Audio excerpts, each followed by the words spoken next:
My review of Grimslingers. And we are here to play a game. A game of magic, mystery, bloodshed.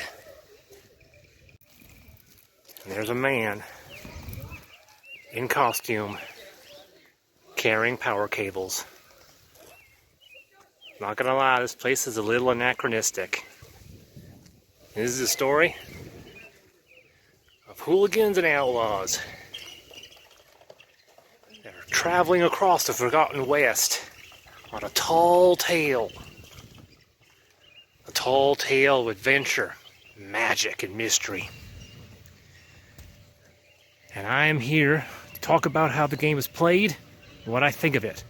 Not only that, but of the Northern Territory expansion, which once again greatly expands the scope and rules of the game.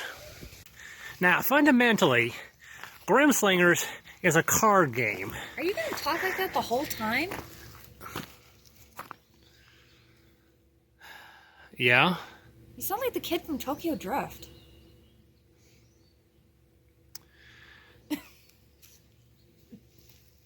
Anyway, as said before being interrupted, Grimslingers is a card game split between two modes, versus and co-op, with the former also being known as duels in certain circles. I was initially interested in this game based purely on its art, and why wouldn't anyone? It's magnificent. As one that refuses to compromise on that aspect of production, I can appreciate how fortunate it must be for the artist of a game to also be its creator. I was once taught that to be successful, there are three aspects of any field one could master, and the goal is to be great with, at most, two of them. If a master of one, you'll do well, two, and your success is near guaranteed, but try for all three and you're doomed to fail. Technically, this was a business class, but I believe the rules apply to basically anything in life. To make a thematic board game requires artistic skill, narrative aptitude, as well as the ability to construct a balanced set of rules that are both fun and easy to understand. I admit expertise in facilitation and production is also required. Work with me here. I believe I know where I stand on this chart, as does Stephen S. Gibson, the creator of Grimslingers.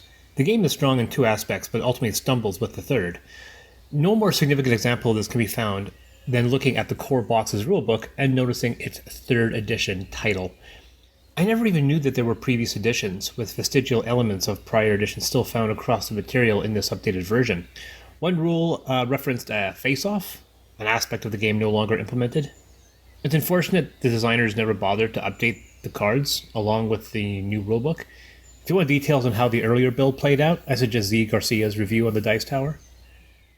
The box is split into cards dedicated to the Versus mode, the cooperative Tall Tale mode, and those shared between the two. The game suggests starting a Versus mode as the means to learn the game, and I personally believe this should be the only time you play that mode. Each player receives a character card. Yeah, I know, I said this art was terrific. A hit point tracker that slides underneath said card, an archetype, an anima card, along with its energy tracker, and a set of target cards of one color. This is how you determine who is attacking who in games of two or more than two players. Players also get to choose 2 signature spells from a collection of 6. Health and energy are set based on the archetype chosen. So the game is pretty straightforward. It's effectively a glorified version of rock, paper, scissors. But the important thing are these spell cards. There's actually 6 of them. So it's a really overglorified rock, paper, scissors, where earth beats lightning, water beats earth. And in the duel, this is very effective too, because when players select their cards, they then flip them over, and they operate at the same time. So in this situation, ice beats wind, these two go off without any problems. But let's say someone played these two, and flip those over. Water beats earth, lightning beats water. So in this case, the lightning would actually counteract the water, and it wouldn't have any effect at all, and the lightning would go through. In the old version of the game, lightning would also get a boost. So now it just counteracts water, water stops working, and lightning goes through. Every one of these has a weakness with another version of the card. The downside is that the tall tale doesn't employ these. All these cards are being used, but the enemies don't have any weaknesses and they don't have any strengths. So this mechanic, which is novel, is not employed in the vast majority of the game in the Tall Tales, which means the vast majority of your game is still playing these 6 cards. And it's unfortunate because you don't have unique spells for a vast majority of the game. In fact, even in the duel, you only have 1 or 2 signature spells, which means the vast majority of your portfolio are these standard 6 cards. Okay, so as you can obviously tell, I'm shooting everything out of order based on time between the camp and the town. So let me rewind and discuss step by step how this game is played.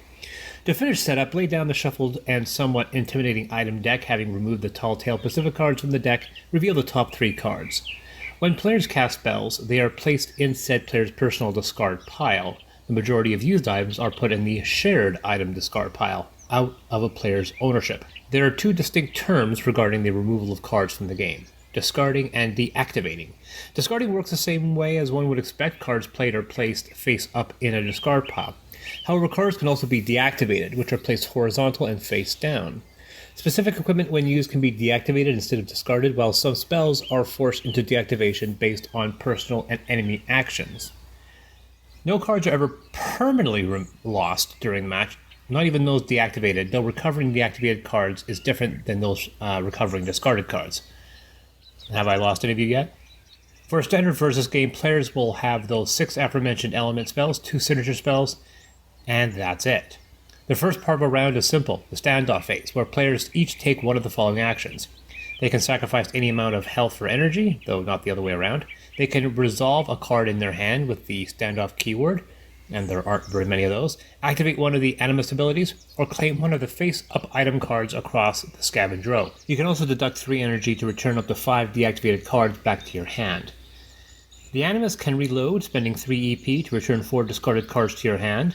You can also purge, discarding spells in multiples of 2 to gain 1 EP each. And finally, you can surge, where you flip the Animus card over, increasing the numerical value of your next card by 1. That's specific, by the way, referring to actual numbers. If spelled as a word, numbers are not increased. After the standoff, it reaches the draw phase. If more than 2 players, each one selects a target card and places it face down. Cards are then revealed, and everyone can discover who's attacking whom. Players then select their spell, which will most likely be one of those element spells. I mentioned spells going off at the same time. That refers to the resolution number. Basically a simplified initiative. The element spells all fire off at the same time, meaning they occur clockwise from the previously established first player. Only the element cards involve this strength and weakness. With a match hinging on the flip of a card, players can be unfortunately knocked out early, leading to duels lasting between 5 minutes and 20 minutes depending partially on luck. After the end of the round, the whole thing repeats. The rock, paper, scissors mechanic is interesting but poorly implemented, and in versus it can occupy a considerable portion of the game. Now, as it should be noted, I don't play the versus mode. It just doesn't do anything for me. I do, however, play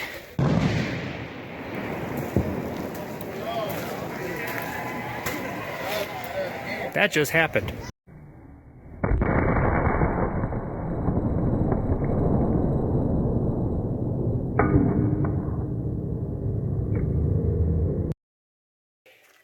And if you're playing the game for the purposes of just the duels, you're gonna get disappointed. It just doesn't have the depth that a normal dueling card game will have. But the Tall Tales, where more than half of the game's content is focused on, that's where it's at. That's why you buy the game. That's where the praise comes. As the duels, just not worth it. So let's talk about the Tall Tale, the cooperative version of Grimslingers. Set aside the target cards, they won't be needed. Same goes for the 3-card scavenge field. Players also have a stash, given they may have too many cards now for the imposed hand limit. A level tracker is placed under the archetype card, with characters gaining new abilities as they increase. Levels are awarded somewhat arbitrarily via the storybook. Said book is broken into prerequisites, actions, and objectives based on the locations the group finds itself in.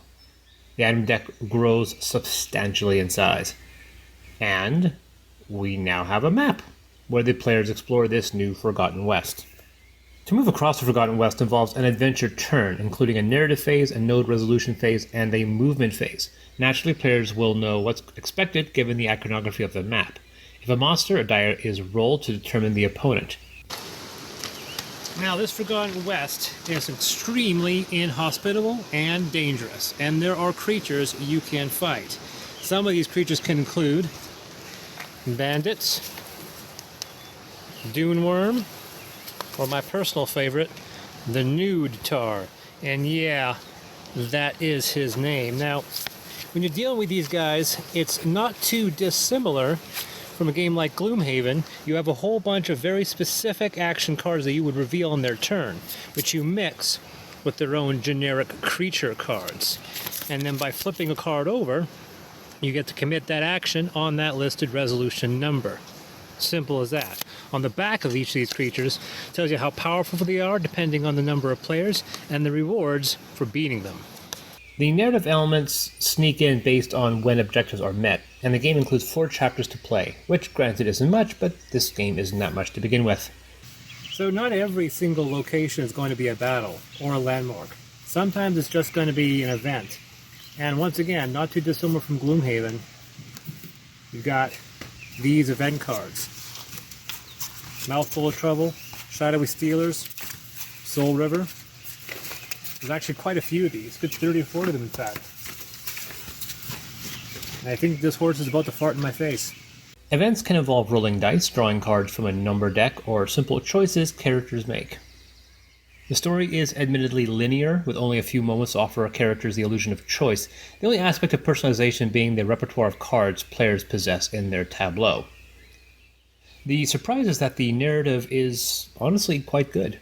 The writing is witty and funny in places. I couldn't help but add flourish to my moments of narration, which is something I can't even say was tempting during Gloomhaven. Ignoring any criticism, Grimslingers certainly has personality. Returning to what I said earlier, I don't care for the versus game, despite it at least having some aspect of strategy when involving the punch-counterpunch of element spells, an aspect the Tall Tale portion lacks.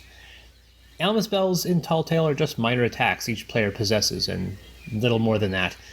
And to make matters worse, players don't even begin with signature spells, meaning each player is effectively identical save for that archetype that they chose. Enemy actions range from the bizarrely mundane to the cataclysmically destructive, capable of wiping out half the party and ending the game based purely on one card's reveal. The idea of mixing generic cards with name cards is clumsy and honestly hinders gameplay.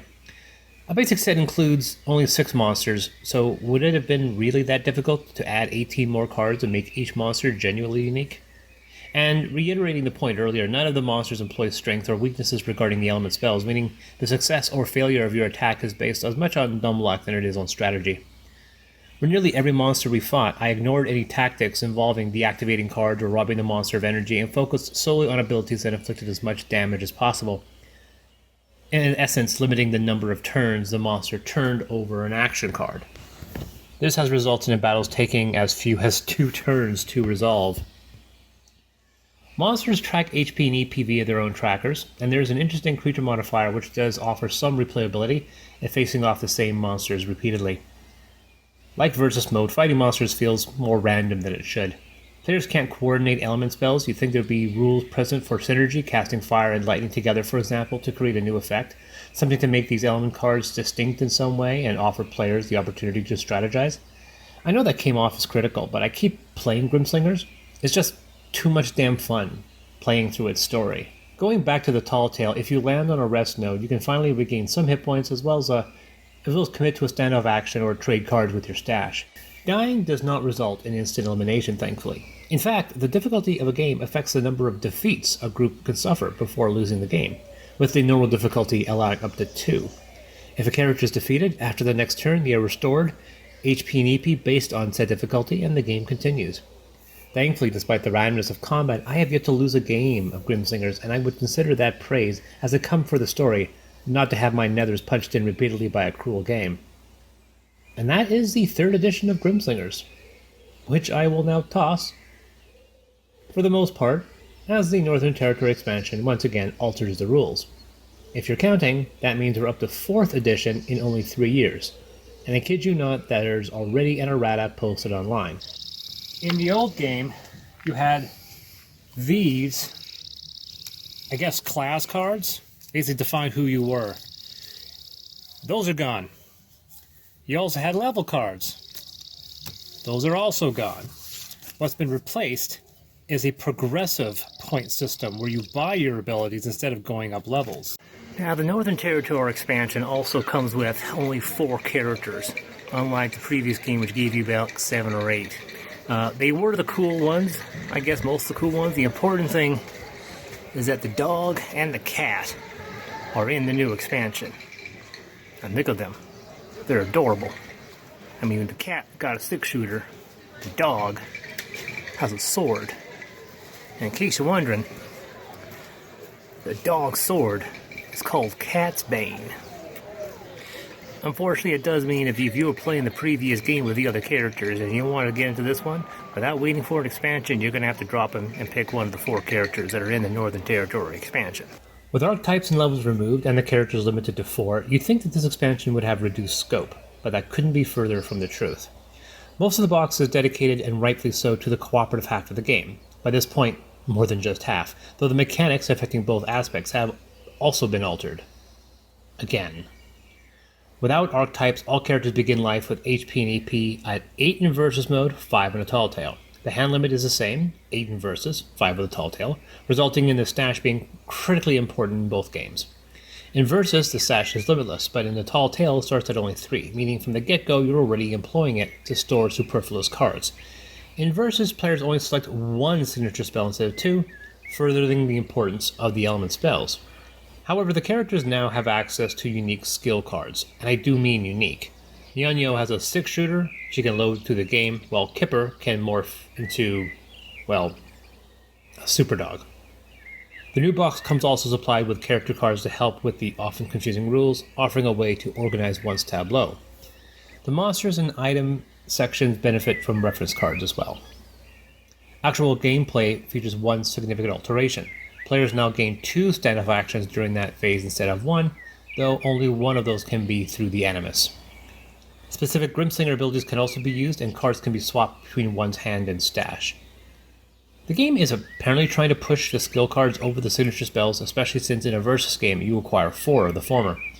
However, it's with a Tall Tale where the contributions of the Northern Territory expansion really shine. There are no rest nodes.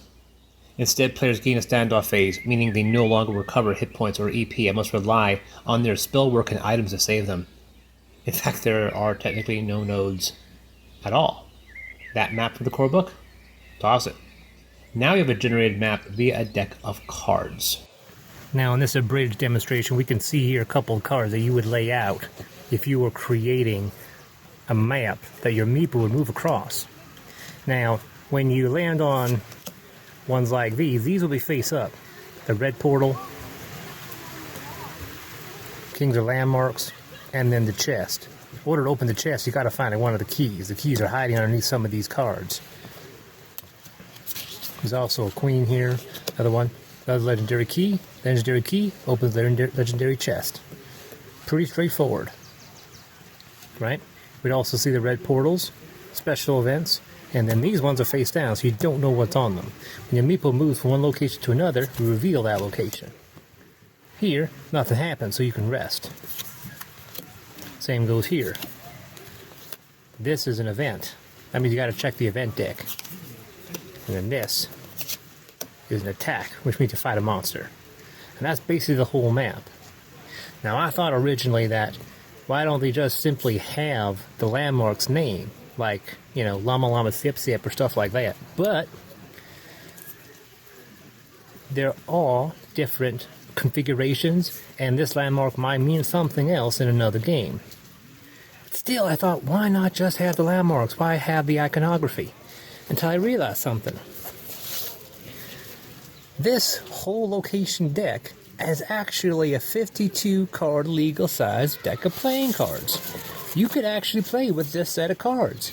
That means the Northern Territory expansion gives you a completely unique but a completely legal set of 52 playing cards. Ace through King, all the way through in every suite. And they're cool too. I mean, they got illustrations, they got cool iconography and symbols. These are superly cool cards. And that's one thing I don't think a lot of people have mentioned. That you actually get a complete set of playing cards with this game. Man, that's actually pretty cool. I don't mind the symbology. And here come the bagpipes.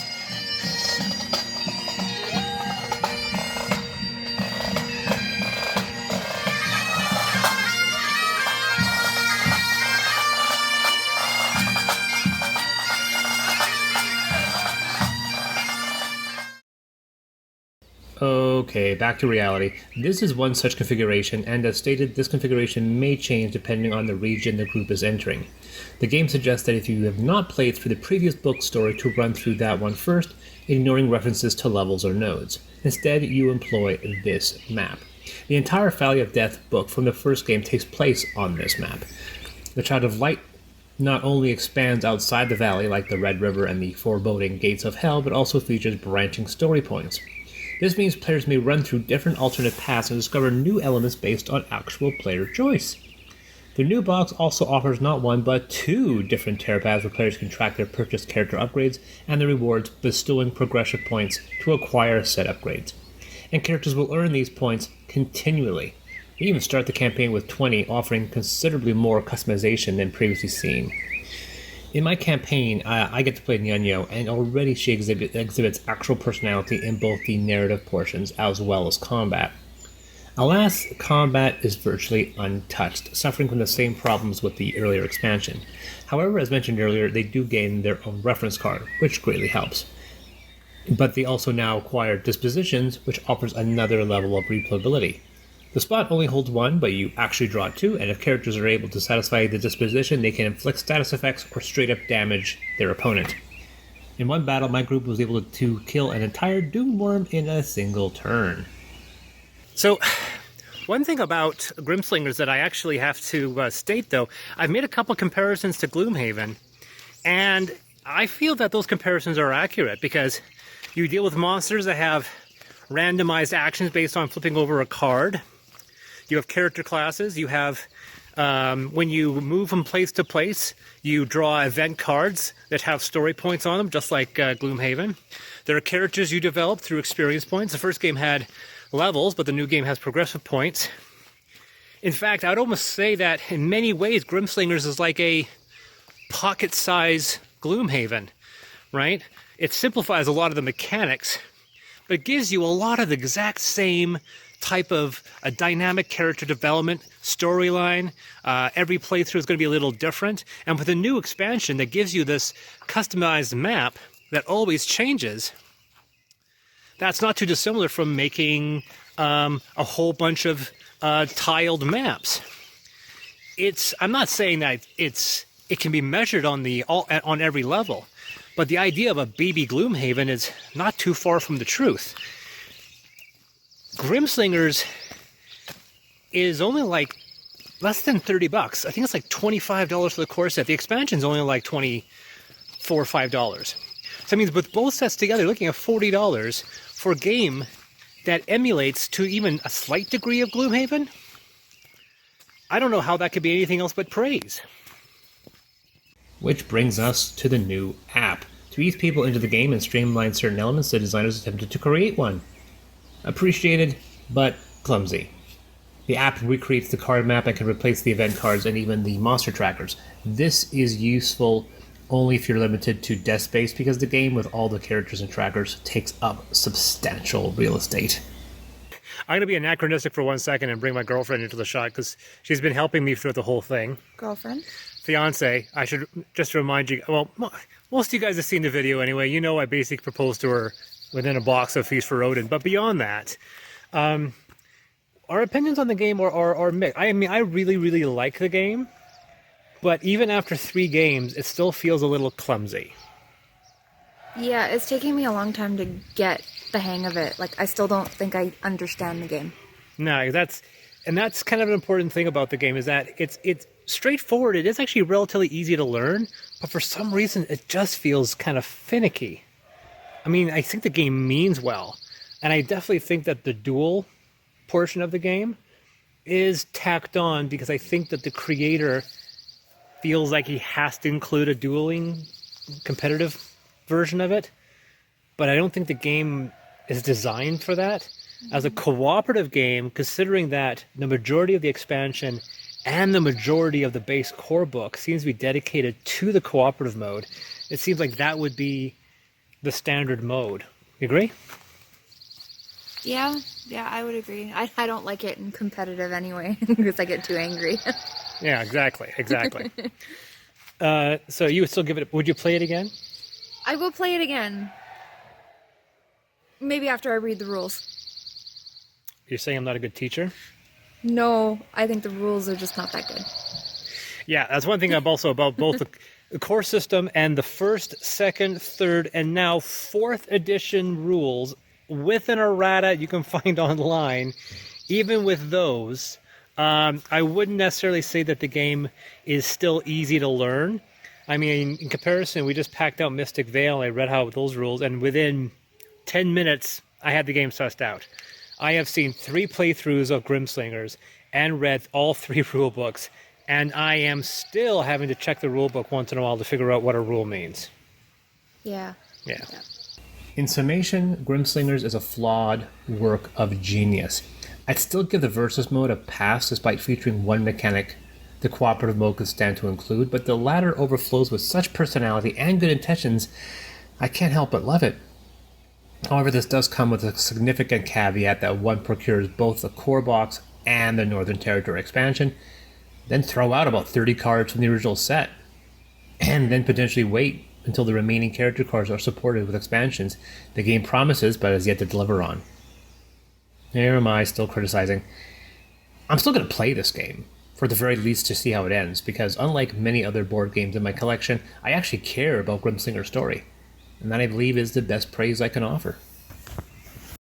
All right. So because obviously there are a lot of people who are going to be wondering where I'm shooting. This is the guy. This is the mayor of Barkerville, basically. He's the manager of. Well, actually, I'm not anymore. I have a new title. Oh, what is it? I am the Kingpin.